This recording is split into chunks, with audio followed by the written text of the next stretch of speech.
All right, we're going to call the Finance Committee meeting to order at 7:19. We can do roll call, please. Here.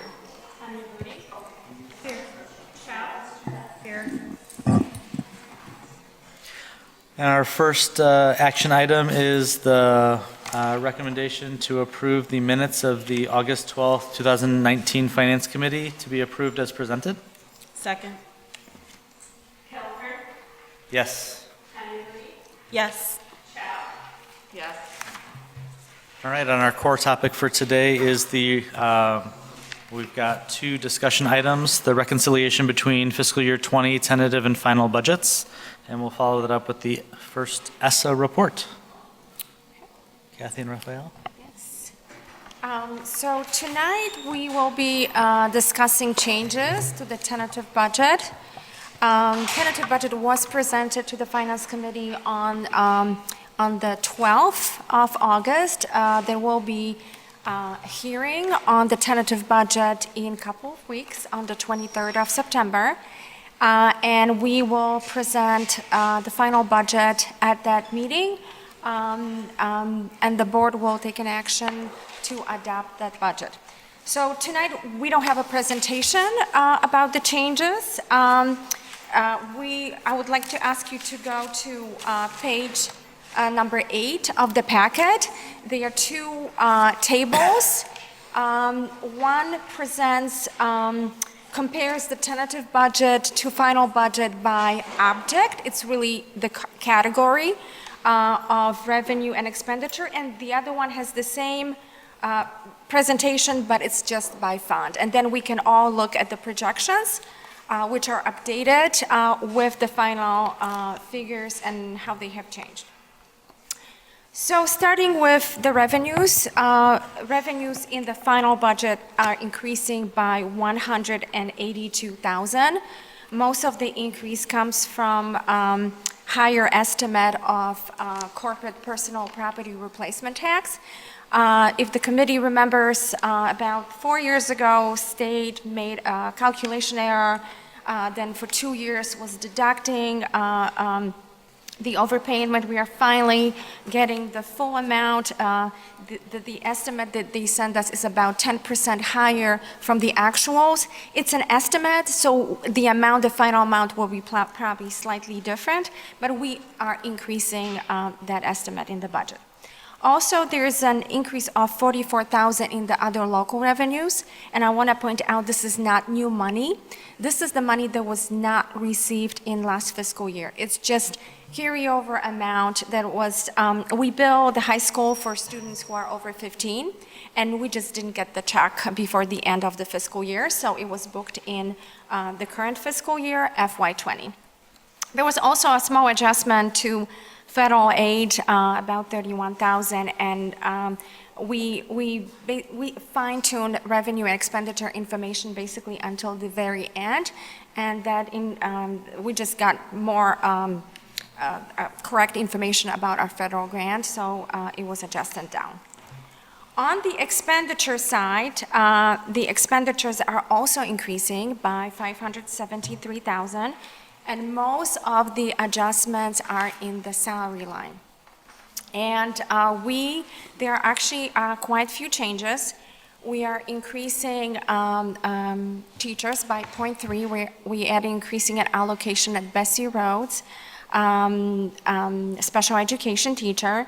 We also adding 3 paraprofessionals, 1 bilingual paraprofessional and 2 special education. There are a lot of adjustments due to grants. And what that means is some of our grants, especially federal grants, that don't end until August, which is this fiscal year. When we do fourth quarter expenditure report, we look at the expenditure, we look at the allocation, and then if there is any funding left, we move that expenditure to the next fiscal year. In this case, there was a lot of carryover amount. And I usually work closely with C&I department, and they tell me where they want to put the funds. And the decision was made to put some in stipends, some in PD. So that's where the money, and these are one-time funds. So the funding is put in FY20, is spent, and it's not going to really affect long-term projection for that particular amount. Also, there are changes to the existing positions. When you see the tentative budget, a lot of the positions or vacancies, they have what I call placeholders.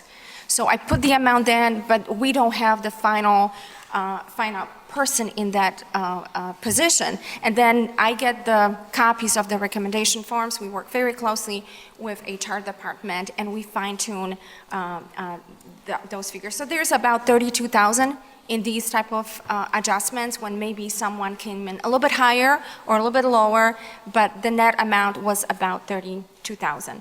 So overall, salaries, 311, and probably more than half are one-time expenditures. Benefits are also increasing because we, as I mentioned, we added 3 paraprofessionals, 29,000.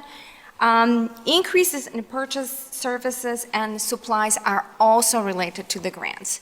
So these are also one-time expenditures that will not be added to the future budgets. And I think from our discussions and from the methodology that we use, zero-based budgeting, I think the committee is aware that we actually go through line by line. So we look at every line and a need before we just don't roll budget lines over to the next year. There was a small adjustment in other objects and capital outlay, and that comes from Park School. So this is the net cost of Park School that we recognize in District 65 budget. It was adjusted down. We reduced some expenditures. We added some additional prior year tuition that was not received from CPS. So overall, the cost for FY20 is going down. Originally, we were projecting 5.8 surplus. This surplus is going to be slightly smaller, about 5.5 million. And this amount, the figures for a final budget were incorporated into the projections. So unless there are questions about these items, we can go to the projections. In the types of expenditures, so there's about $573,000 in total expenditures difference. So you're saying about 425,000 of that is one-time? About, yes, Fund? yes. I'm sorry, I didn't understand when you were talking about purchase services and supplies and materials. How is that related to grants? So again, because some of our grants don't end until they expire at the end of August. Well, our fiscal year ends on June 30th. I understand that part, I'm sorry. I don't understand, like I understood when you were talking about personnel, but I don't understand like, so what, like for example, purchase services. So like, can we get an example or could I get an example? Yes. So these are all intangible services, professional development, in-service, I don't know, well, consultants, for example, anything that's intangible. So same thing, if we have any allocation that is unspent, and usually when the grant application is filed, they are very strict. There are certain amounts they are put for supplies, for professional development, for salaries. And sometimes we move things around, but sometimes we cannot. So let's say if we budgeted 100,000 for professional development or for consultant, and we did not spend it by June 30th. That amount, the difference, is going to be budgeted in the next fiscal year. It's just this fiscal year, in F20, the amount of these carryovers, this is a every year thing, but in this year, the amount was really substantial. Okay. So when we look at like those such things that you're talking about, professional developments and services consultants, how do we determine the need for that? How do we determine you know, what the need is for professional development or for in-services or consultants. Stacy, do you want to chime in? So one, it depends specifically on the grant that we're speaking about. Like Title III is specifically around second language learners, ESL, bilingual students. And so the information there might be informed by BPAC, so that committee. It can also be informed by educators. The lead of that department solicits input, takes a look at needs, builds a budget, and then works to spend that out. Title I, we do that in partnership with our Title I plans, our self-assessment and the plans at the individual school, and then we work in collaboration with the Title I schools. Title II is specifically around professional development, so we really work with the department heads and get some input from principals about how we direct those funds. So it really is grant by grant that informs those particular things, but we work on soliciting input from a variety of places. And sometimes grants are awarded at the end of the year or mid-year, and I think that's actually what happened this year, because we received about 180 for Title I additional funds. So often when things are underway, we really have no time to come up with a good plan, and decision is often made to move the funds to the next fiscal year and come up with a proper plan that involves several parties. So that's one of the reasons why we have these carryover amounts. And annually, we get a chance to see those Title I plans. I mean, those are shared with us. The ESSA self-assessment did go forward with you guys last year, as well as the ESSA school improvement plan. So we've had a chance to see some of the dialogue that goes into those work plans. Yes. Related to that, so you're saying those items would be timing issues, that the revenue would have been captured in the last fiscal year, but some of the expense is going to be Correct. captured in this fiscal year? Because the expenditure reports are not filed until mid-July. So when we look at the tentative budget, it's usually done. And so I don't get these reports until later. But the money for the grant would have already been received? In No. totality, or will it No, flow with the- with federal grant, well, it depends. With state, yes. With federal, it's usually a reimbursement. So when we submit the expenditure report, the money comes in. Okay. So I guess what I'm trying to understand is, I get those timing issues, but there's a net delta of 400,000 in terms of the actual surplus that we're expecting, and that should be separate from timing issues, or if what you're saying is that it's not a timing issue, we'll also get the revenue later, then it shouldn't reflect a difference in the actual surplus. So Well, the revenue was captured because I knew that the money was coming. It's just I did not know that the money was not spent. So that's why revenue was captured, but expenditure was not. Because when I build the budget, I'm thinking that the last year's grant and expenditures will be included in the last fiscal year. got it, okay. So some of that is timing, and then some of it is not timing, it's actual If I can incremental speak to it, spend. like, for instance, with Title I, we get a second payment later in the year that is not a predictable amount. And so when that lands, then we essentially put it in the budgets for our schools, but by the time it hits, it really tends to be February. Yeah. And so we've already had essentially kind of planned out for our year. And so we have two options there. We could hustle and spend and maybe not spend it in the best long-term manner, or we can hold off and think about what are the best ways to use these funds. And so some of it is timing in the sense that the grants don't close until the end of August, and some of it is us holding off and saying we should take a minute and figure out how to best spend these funds. And so, we are trying to help people think ahead, since there is a pattern of these funds coming in. How can we think about those funds? But we never know exactly how much is coming in, so it's difficult to plan on those. So can I just jump, so is what's being said is that expenses are rolled over from one fiscal year to another, but revenue is not rolled over from one fiscal year to the other? Well, we don't really roll anything. I mean, we get the estimate of the revenue and we put it in the budget. So was the revenue calculated in the FY19 budget, but the expenditures were captured due to carryover in FY20? certain expenditures were. In some cases, in she's s- saying the revenue was or wasn't, but the revenue was reflected in the. It really depends on the projected revenue was grant. reflected in the budget, whereas the projected expenses. Because you were definitely notified that the money was coming in FY '19. But the expenditures didn't come in quickly enough.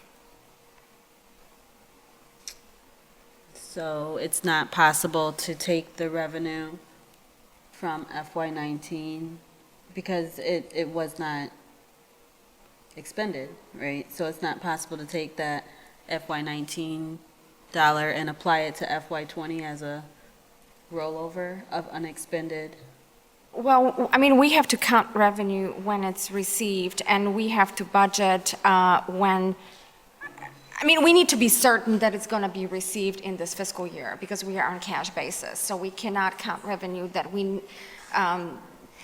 let's say if we were on accrual basis, we would probably count that revenue in FY '19, because it really belongs in FY '19, but it would complicate our budgeting, because and I think that's why there are a lot of districts that do one thing on accrual and then budget on cash, because they don't want people to spend money that isn't there. I actually believe that for budgeting purpose, cash is the way to go, because I do remember years, 5 years ago, when the second payment, when the fall payment from the county was not received until later, until December. So we want to be very careful with how we recognize the revenue, but it's got to be in our bank accounts for us to recognize. Right, and I think about the state budget crisis that we've been through the past couple of years, right? So the state had been behind for a while. They're finally catching up. Yes, finally catching up. But again, within that context, I see why you have to have that cash on hand, even though we're projecting that we're supposed to receive it. We've expended, we've used local dollars to kind of cover and then wait until we get that cash on hand. So anyway, for me, that's how I'm able to try to contextualize this. But I guess I'm struggling because my understanding, if it's from FY '19, then the cash is on hand. There's FY '19 dollars that are being expended in FY '20, so the FY '19 dollars exists. I think one of the issues, though, that is causing that is because the fiscal year ends June 30th, and the grant extends to the end of August. So we have And that's- different it's- fiscal years. And then, with any luck, which we were fortunate to get this, we got a carryover of title funds. We got a second helping, so to speak, of title funds in the spring, which we would never want to turn that away. And actually, we got that because some districts didn't use theirs. So we got this extra cash, but it had to be deposited and then expended once. And you have to, it's complicated, but you have to actually go back in and adjust your grant for that new money. And then they have to approve it before you can expend it. So there's like all these little regulations that causes this to happen. And you actually want that to be your case, because that means you've got some additional federal funding. Yeah, and it also varies between state and federal grants. With state grants, we have a schedule. We know what's coming, and we receive 4 payments a year. With federal, it used to be like that, but they got smart, and they started paying only after they receive expenditure report. So that's why, with state grants, it's not an issue. With federal grants, it's an issue, because you have, as Heidi said, different regulations, different nuances with all these grants. Thank you. Can I go back to the staff component, because I didn't fully grasp everything you said, Kathy. So, the net increase was 311,000. Could you unpack that again for us? Sure. So we have a 0.3 FTE increase for special education teacher. That's about 18,000. Then we have 2 special education paraprofessionals. That's about 44,000. We have 1 bilingual paraprofessional. That's approximately 22,000. We have changes in summer school budget, 25,000. We have changes related to grants. That's 170,000, and that includes Title I grants. That includes several family center grants, which have federal grants. Then we have 32,000 of adjustments to existing and vacant positions. Thank you very much. And then, and the 170 for the grants, that's assuming a full year of those folks based on. These are not even positions, the majority actually of this, of these expenditures are for adjustments, stipends, and that's, I'm sorry to throw another curveball related to grants, but often, and grant managers at this stage of the game, they don't even know how to spend that money, because what they need to do is work on the application, and then compare with the expenditures. So we put the money in the budget, but then sometimes the money can be distributed to several other lines, basically. So it's not necessarily salary, Not necessarily salaries, yes, but it's in the salary budget. but in the salaries now, yes.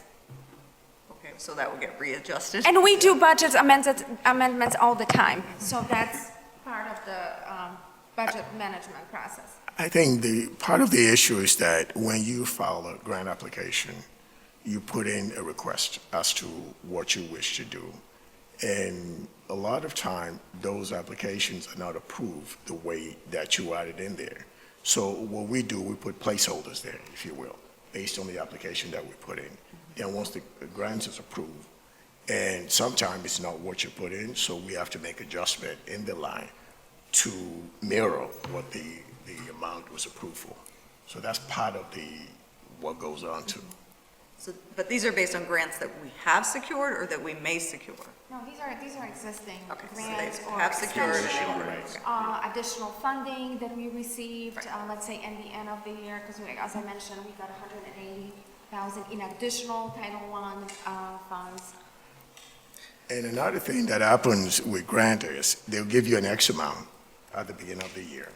And towards the end of the year, they may find out they have additional money that they didn't realize they were going to have, that they may then allocate more of that for you.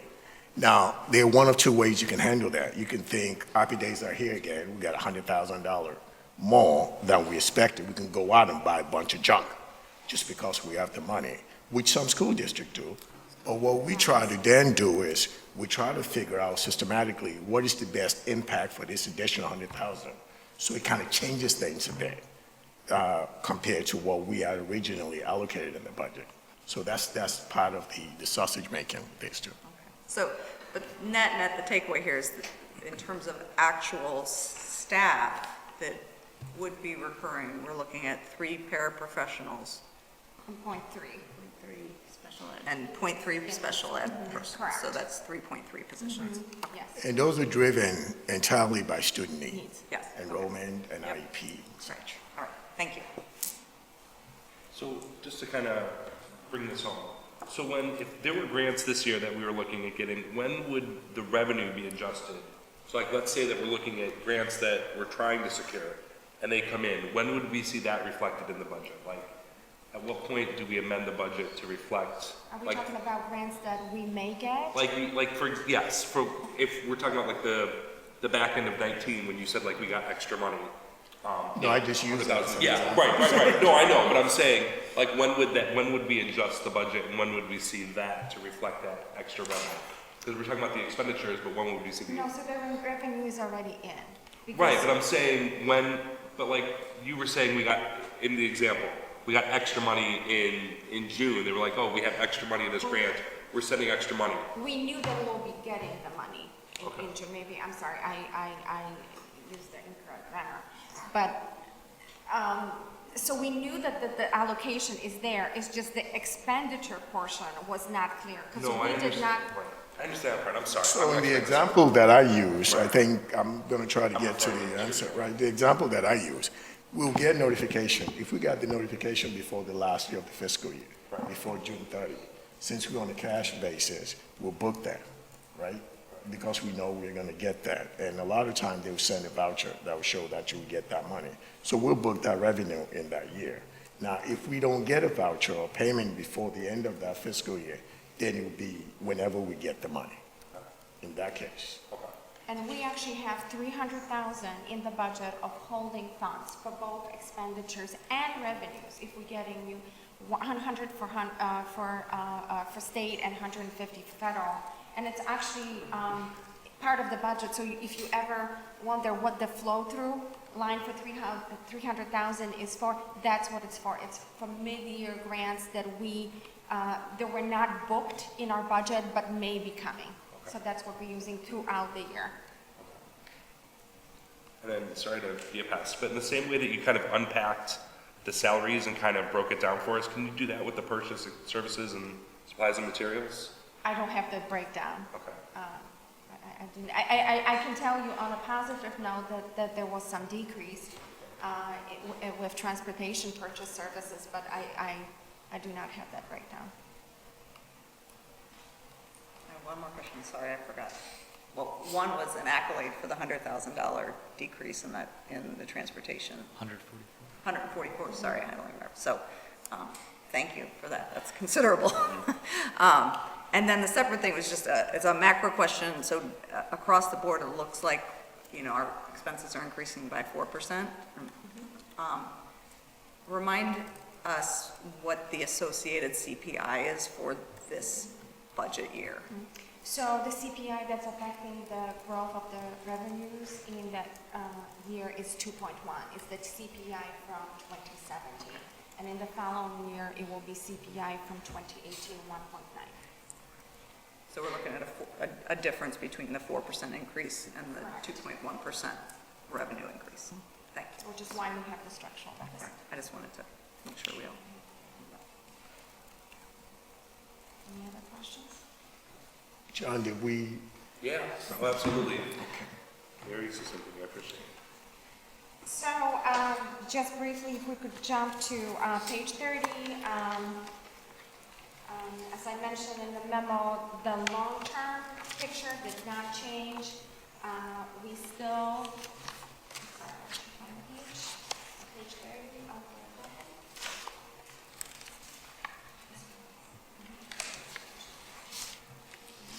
So if you look at line 24, attachment A, line 24, which shows the annual surplus or deficit, the difference between revenues and expenditures.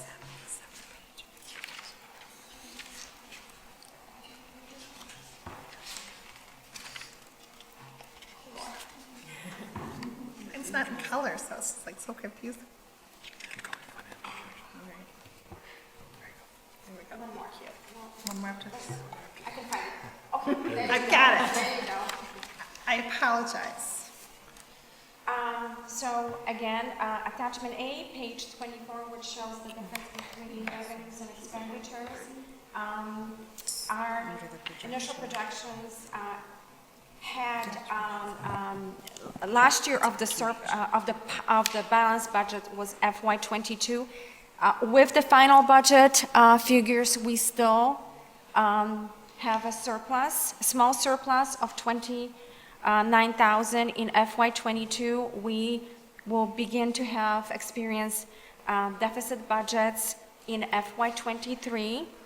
Again, line 24, if you see $2.4 million deficit. And again, this is based on assumptions. So please understand that these are subject to change. They're as good as today, because tomorrow something can happen to economy, something can happen to our student enrollment. So again, projections are only projections, and we use facts, but we also use a lot of assumptions. But again, the long-term picture did not change, and if you look in the corner of the table, on the bottom right corner, that's the amount, that 11.6 million, that is the projected amount of referendum reserves that we are projecting to still have at the end of FY 2023. I mentioned that the balanced budgets will stop in FY at the end of 22. The resolution that was passed by the board said that we will balance our budget with referendum reserves through FY 25, and both are true. Although, in our view, balancing any budget with any reserves is not a prudent way of managing budgets. So yes, we will have enough reserves to balance those budgets, but please understand that means filing deficit budgets in FY '23, '24, and '25 and using reserves. Again, that's not a prudent way to balance district budgets, and the law is very clear. We need to have balanced annual budget. So as we mentioned at the prior finance meeting, we will be working, we're not going to wait until FY '23. We're going to be working, we constantly work on efficiencies, but we will be working on different ways, creative ways, of course, try to keep anything away from the classroom, but to bring the cost down. We have very little control of our revenues because 80% of our revenues is subject to CPI, 2.1 this year, 1.9 in the following year. Right now, the CPI is 1.8%. We don't know what it's going to be. It could be 0.1 or 0.2, and it drastically will change this scenario. So again, we need to be prepared for those years, and we need to be proactive. And that's all I had with the final budget changes. And I just want to highlight, too, that filing a deficit budget also affects our credit rating. Correct. And so there are real consequences to doing that, even if we have the referendum reserves. Absolutely. And our financial rating with ESB just increased to the highest possible rating of financial recognition. Excellent. And we actually, I should probably bring this up, it's not on the agenda. I had a rating call last week, Wednesday, with Moody Investment to rate us on the bond refinancing that we're scheduled to close on in October. And, we had over a 2-hour conversation. I fought hard, but our rating is not going to change. It's going to be AA2. I was fighting for it to be AA1.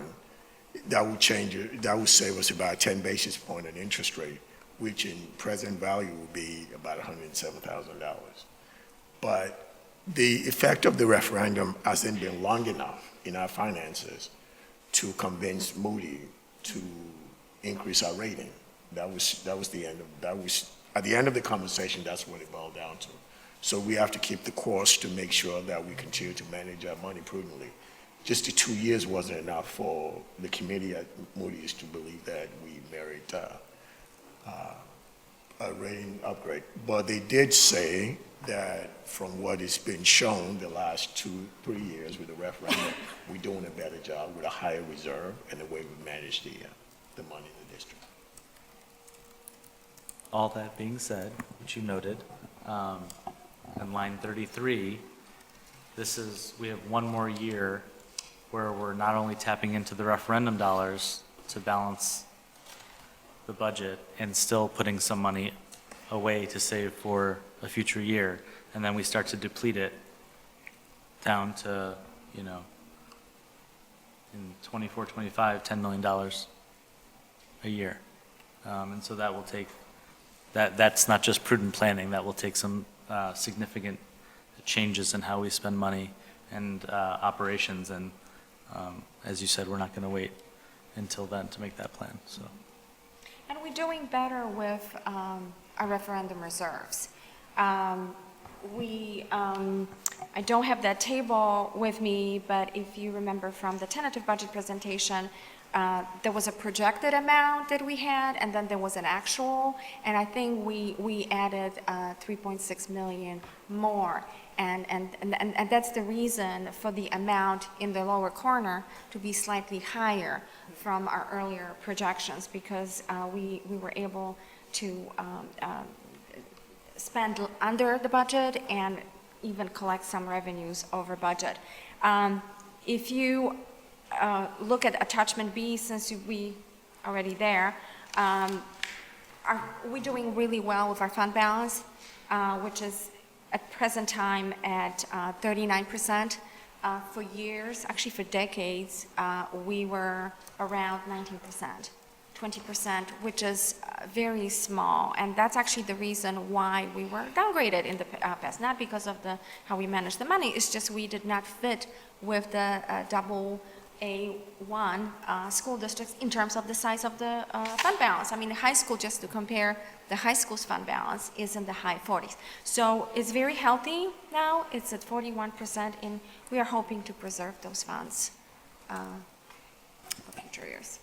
Well, something that also we need to keep in mind is we've been fortunate the last 2 years with our investment returns, Yes. but rates are actually falling now.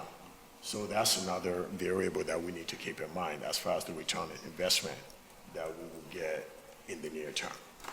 Because some of the investments are maturing, and when we go back to reinvest it, we probably will not get the same yield that we've been at the last couple of years. So that's another unknown that we need to keep in mind. We'd probably be okay for this year because we were able to lock a lot of our investments in long-term CDs with higher rate of return. But again, that's another thing that we really have no control. And yeah, I mean, economy is its own thing, so. Question, and I've been wanting to ask this in previous Finance Committee meetings, but, you know, having passed a referendum, I know one of my concerns when we were, when the referendum was being presented to the community, has always been the impact that the property tax increase would have on families who've been marginalized, right? I know the state board, through the evidence-based funding grant, has offered a property tax relief grant for school districts that qualify. I don't know if have we ever explored that, or is that something that would be something that we could look at as a district? That would be, we would not qualify for that because we are Tier 4. Right, because I see Oak Park River Forest, you know, qualified for. You've got some pretty prestigious and well-heeled school districts that have qualified for it. But again, here what we're trying to do is we're trying to get more revenue to run the programs, run the district. But at the same time, what can we do to alleviate some of the tax burden on some of more marginalized communities? The flip side of that too, we have to do some abatement of taxes in order to qualify for those too. So we have to not levy as much. And we would be shifting Taxes. the responsibility to the state to fund us, and then that might be an issue in and of itself as well, so. Yeah. So if we abate Never- some of those taxes, we'll pay for it down the road. Yes. And we know the state never holds on, they never live up to whatever they promise. So we're left money on the table into the future forever for a promise that may never come. So, yeah. So property tax, unfortunately, is the most reliable, stable form of revenue that the district has. We have a collection rate close to 99%, so I wouldn't want to jeopardize that for a promise that the state of Illinois makes, which we know the state has been the last few years. Any other questions or comments on the financial projections?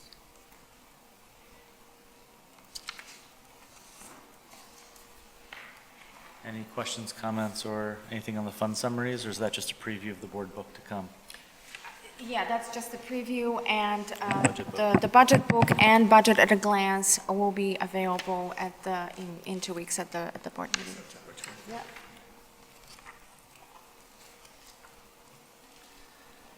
All right, so our first ESSA report, Yes. Student Success Act. Sure. That's that. So the report we're about to provide now was part of the Every Child Succeed Act that was passed by Congress a couple of years ago. And part of the requirement of that act is that every school district in the country has to provide a site-based expenditure report. It's an attempt to bring funding into the open and to show there's equity of funding, to make sure that students are funded based on their needs, as opposed to just straight line giving money to every child. Because we know there are different variables that every child needs to be able to be successful. We know if a child needs special education funding, they need more funding than your gen ed student. And even within the special education funding quorum, their level of support that a child may need depend on, for example, if they're in LRA 1, LRA 2, LRA 3. So that should show in the amount of money that is spent per child. Another would be if a child is an English language learner, they need more resources than a child who's not learning English. So those are some of the reasons why this report was mandated. And this is our attempt to fulfill that requirement.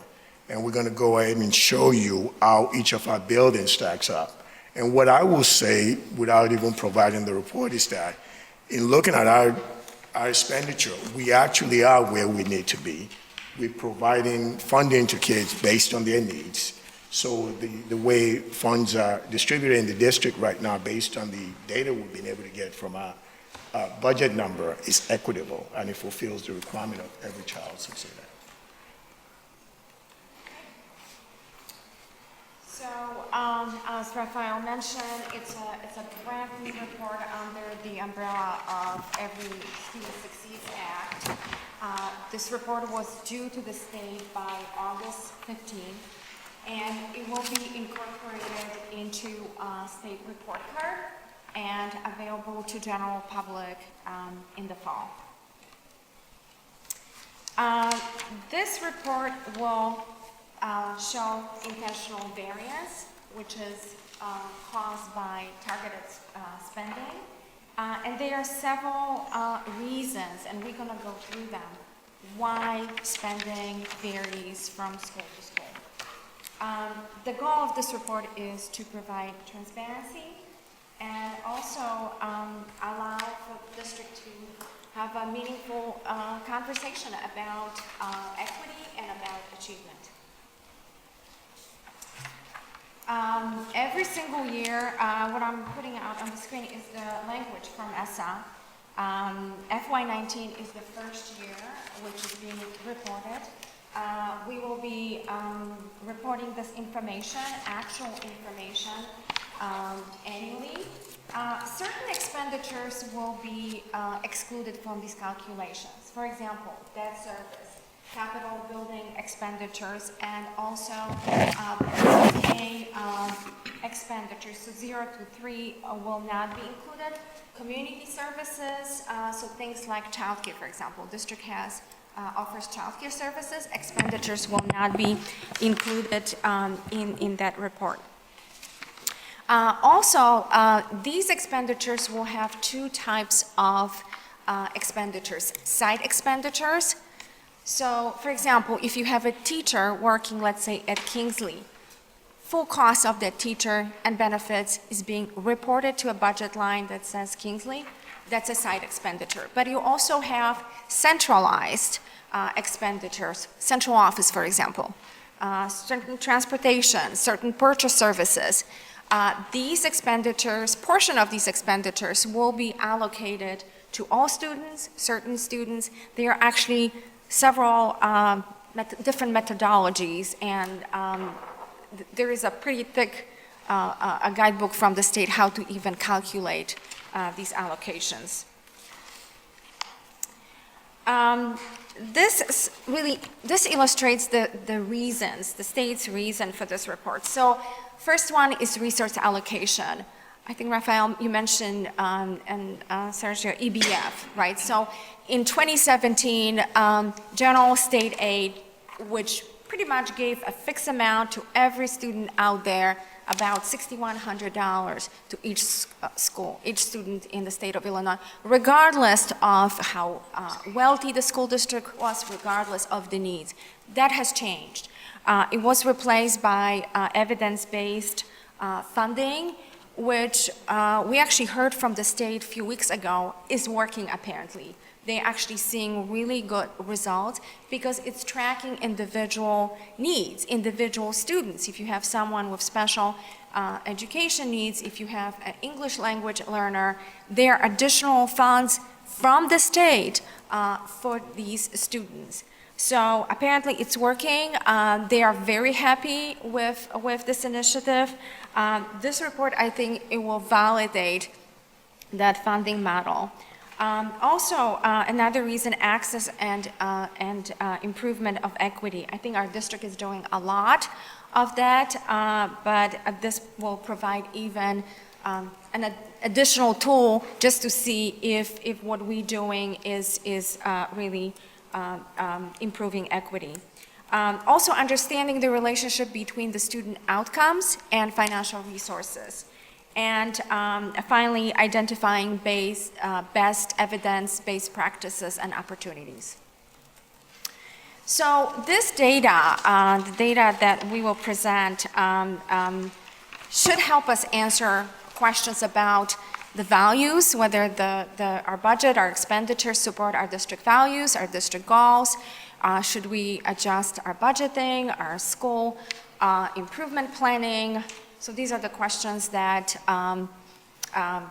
we should be able to answer better. And these are the figures. I know it's kind of hard to see. This slide shows our schools with the 3 outliers, and I want to point that out from the beginning. There are 3 things on the left side on the screen. You have Rice Center, which is a therapeutic school. You have outplaced students, which we decided not to combine with special education, but present separately, and also early childhood center, which is include programs like Preschool for All and Head Start.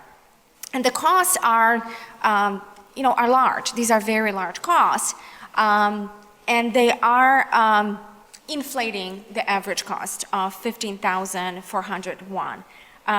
There are also differences between our schools. If you look at this slide, so this is the variance between our schools. So we are spending approximately $17,985 on Oakton, and all the way to $12,509. And that's a big difference.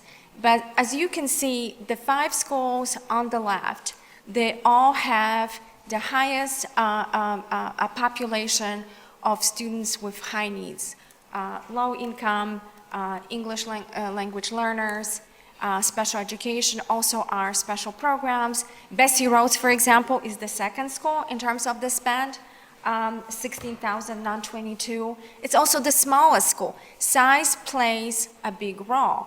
And this is actually how this slide should be looking like. I mean, if we had exactly the same student population at every building, these bars would be even, but we don't.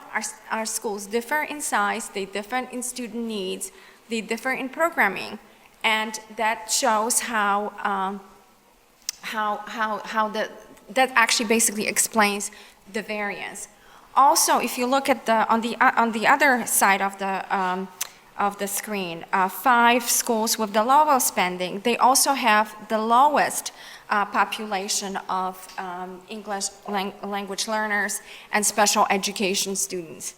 Go ahead. If I could point out, for example, the middle schools, you see Nichols and Haven on the right side. Those are the schools in the district with the highest population of students. So by the very nature of it, so if you have a fixed cost, which is the cost of taking care of the building, and you have a higher number of students, so on that level alone, your variable cost will be lower because you have a higher population of kids to spread the cost over. So I want to point that out. That's one of the reasons why Nichols and Havens per student spend is lower, because they have a higher number of students too. Shute is the smallest of our middle schools. 607 students used enrollment used in these calculations, and we actually use the average of January, I believe, and March enrollment. So it does add to the higher cost, because every school has a principal, assistant principal, custodian, librarian, and so on. And if you have a school like Bessie Rhodes with 274 students, I mean, the cost per student is much higher. So this slide illustrates per school spending in real dollars. We actually spend the most from our budget on Haven, Nichols, because these are the biggest schools. We have the most staff working there. We have the largest population of students. We also have departments too, which we have in middle school, we don't have in elementary school, so which impacts the number of teachers that you have. But the next slide, this is really the same information, but shows that if you take out the outliers, Rice Center, pre-K, and outplaced students, then the average cost of the district drops to $14,462. I want to point out that Park Schools is not included in these calculations. We are not required to include Park students, but if they were to be included, the per student cost is about $66,000 per student. And Park School is actually a separate district. We do recognize the net cost of running that school, but again, didn't have to be included in the calculations. Is that just because it's a joint operating between us and 202 that it's recommended not to be included? I think it's one of the reasons, but I don't have the exact language in front of me. We can definitely share that. Yeah, and actually certain, what I remember from the regulations is that even certain co-ops, they are, special education co-ops, they are excluded from reporting under ESSA, so that could be the reason. Part of the reason also is that the district code, you have to, all the schools, the buildings that share the district code have to be reported. Right. Park School has got its own separate district code, so that's another reason. Yeah.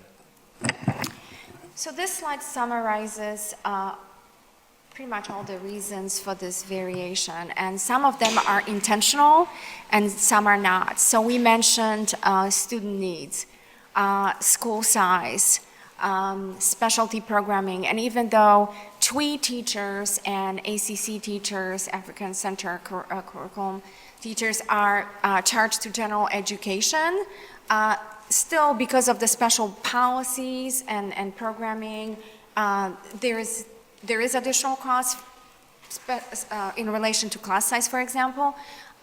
There are higher costs associated with these programs. Another reason is the teacher salary, and that's really unintended, but we do have a difference in teacher salaries, and they are quite substantial. Between the highest medium salary and the lowest is about $20,000 from building to building. So that also adds to the variance. Another one, state and federal requirements. So if we have state and federal grants, obviously there is additional funding, another layer of funding, and more expenditures. If we have additional reading specialists or coaches, again, that adds to the expenditure for this particular school. This slide illustrates the different sizes, difference between before of the sizes. And you can see that 7 of our elementary schools are below the average school size for elementary of 430. And then we have 1 middle school that is quite below the average for middle school. The average is 745 students, and that school is at 607. So again, adds to the per student cost. Can I ask a clarifying question? So on this, the difference, the driver of difference is school size. Oakton is the 4th smallest school at 380 students in terms of enrollment, but it's the highest cost, and the difference there is because it houses the TWE program and ACC. It has some, is class size the major variance there because of those special programs that are housed there that makes the cost higher? That's a key factor. You haven't included costs of in those programs as much as it's reflected in the class size, right? Oakton also has an option special education program as Right, well. okay. And so Oakton has a larger they number have of 3 programs than the majority of our elementary But the schools. driver difference here is the class size that's a result of those programs. That is a piece of Correct, this, yes. yeah. A major, okay. The TWE classrooms, though, the average, at Oakton are comparable to the classroom sizes across the district. Okay. ACC is the only one that actually runs at a smaller average class size.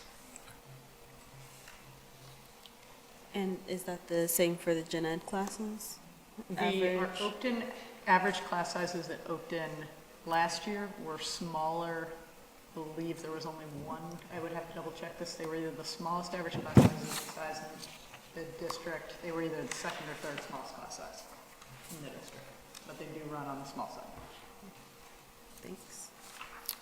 So that's all we have. So to wrap up, the whole idea of this is to make sure that we were equitable in the way we're funding kids, which means not every child get the same amount of funding.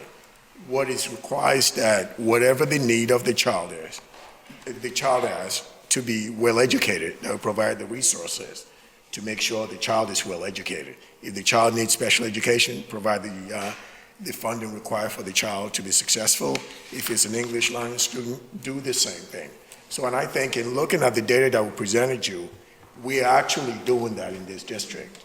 We're providing the resources required for each of our children to be successful based on their particular needs. Any other questions? Question. I very much understand the special education funding differences in the English language learner. Can you show us some more examples in terms of income and/or race? Because the big aha here for me is when you look at the lowest per pupil student schools, those are also all the schools that have our fifth ward students.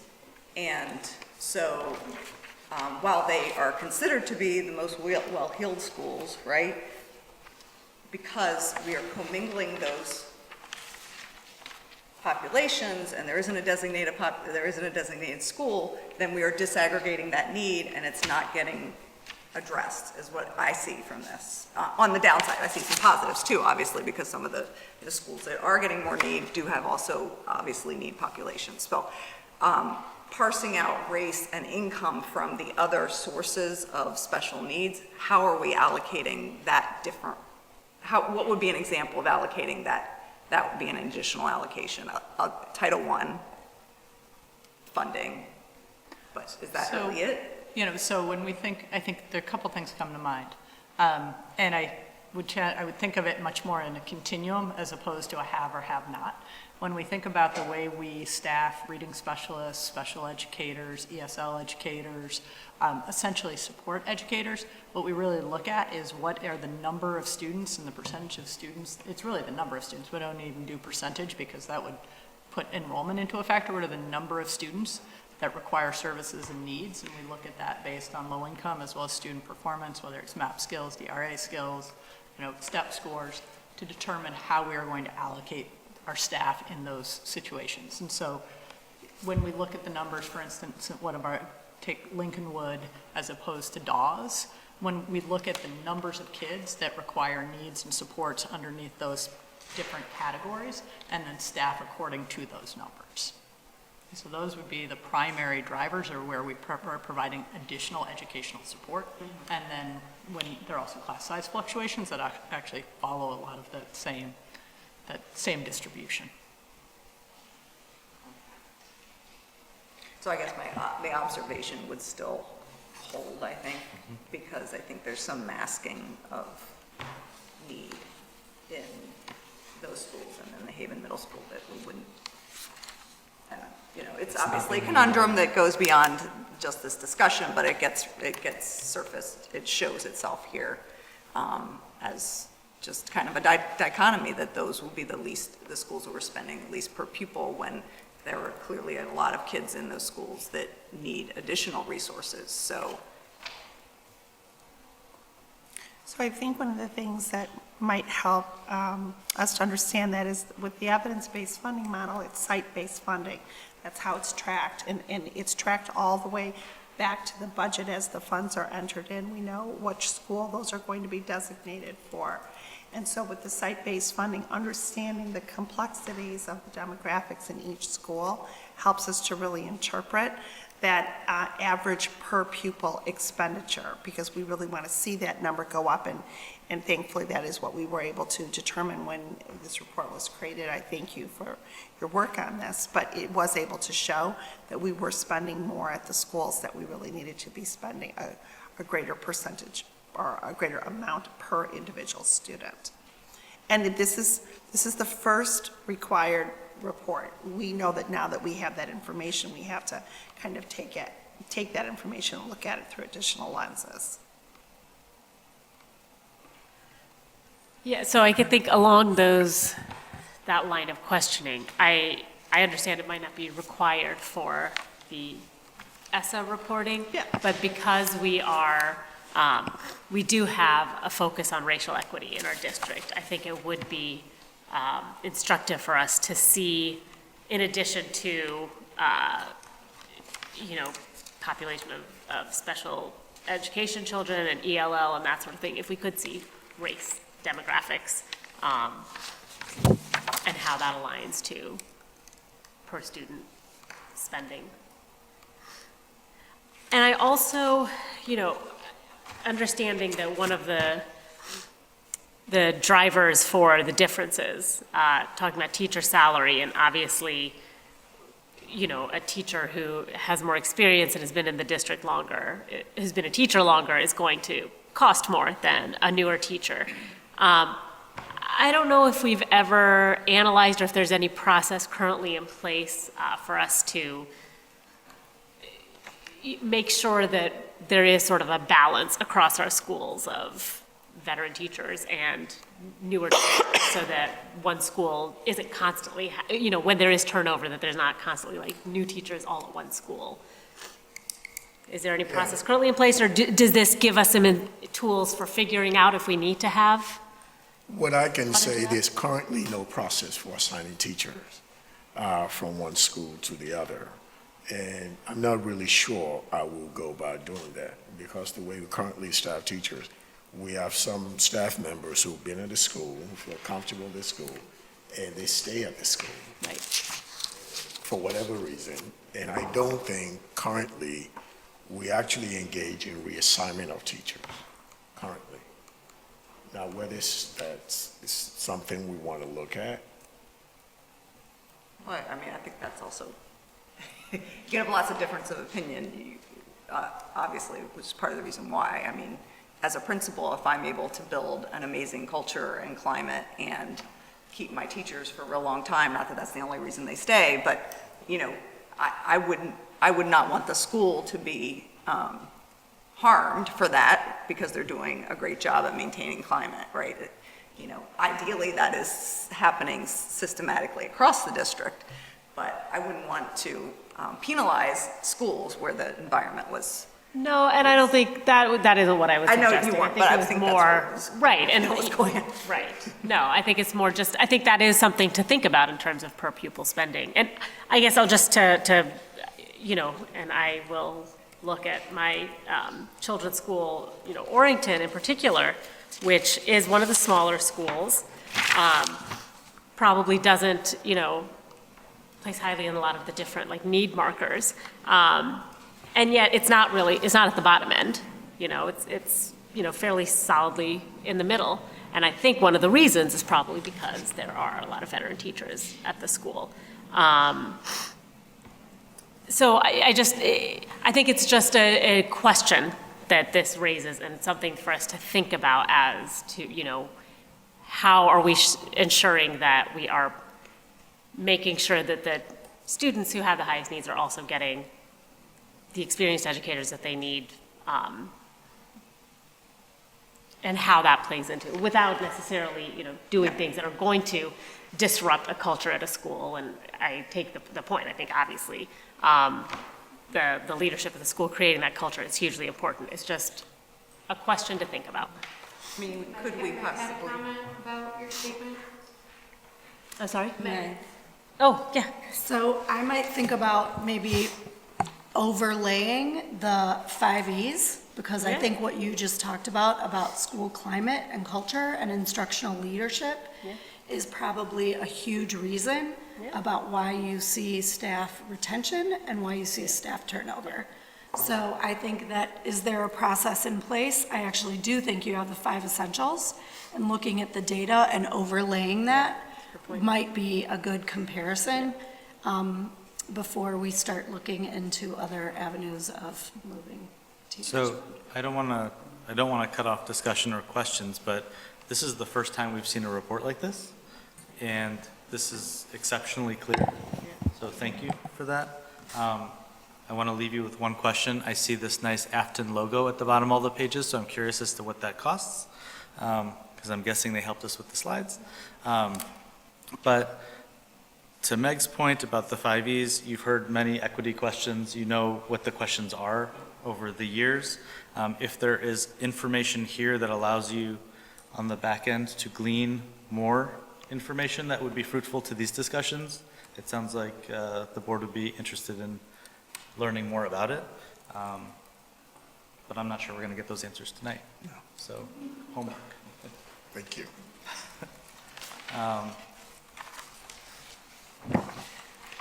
Our next Finance Committee meeting is on November 4th, accurate? Yeah, Yeah? No October? no, October. No October? And we will adjourn the Finance Committee meeting at 8:25.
No, it's my resting face. They need more questions, but I don't know if they really addressed everything. No, she's curious. Yeah. Questions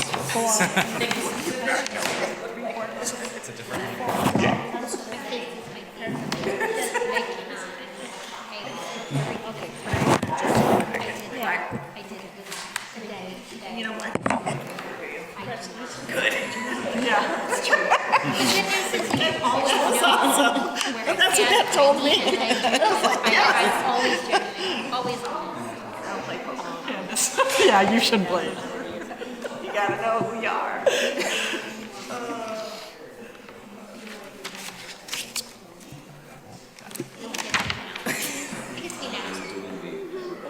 I do. All right, can we go ahead and move right into our working board meeting? If we can do a roll call, please.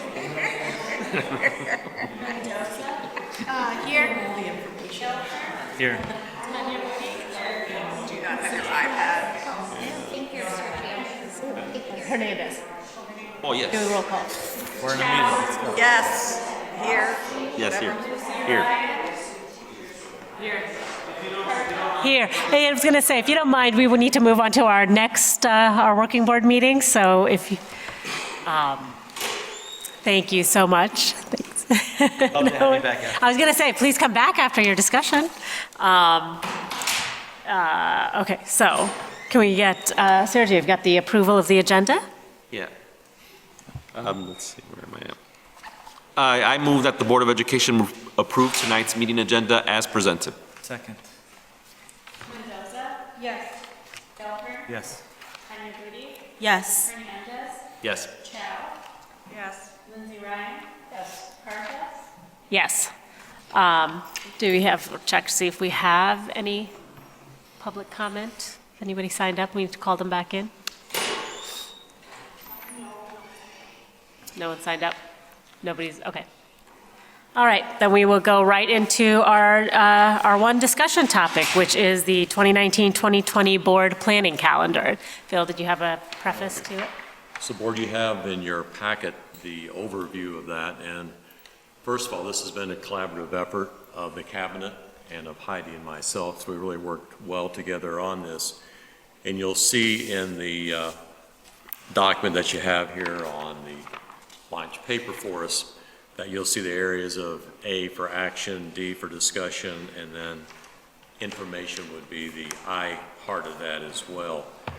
The purpose of this was to try to streamline and to prioritize the efforts of both the Board of Education and the Cabinet, but at the same time making sure that we were providing open and two-way communication and also being transparent with that as well. Obviously, some of the items on there we must do because of either board policy, federal or state guidelines with that as well. In doing this, the cabinet identified a number of guidelines, and I thought Heidi could go through and share some of those with you, what guidelines we tried to do, which shaped us then on how we tried to prioritize that. We also have some of our cabinet here tonight, so if you have questions about specific reports, we will have them address those as well with us. Heidi? Sure, thank you, Dr. Hart, I appreciate it. You know, our goal is to make sure you have all the information that you need to govern properly, but also we want to be very predictable as we move forward and we have an idea of how to best focus our work. One of the things that members in cabinet have really shared with us is that after the report, there's this follow-up piece, and it's very hard to get to that piece when we're just always in the mode of creating the next report. We would really like to have more actionable, usable information that we can help to inform the practices of the school district. Some of the guidelines that we were thinking about that we wanted to share with you, and actually before I go into these, I also wanted to say thank you to Stacy, because while all the cabinet members have been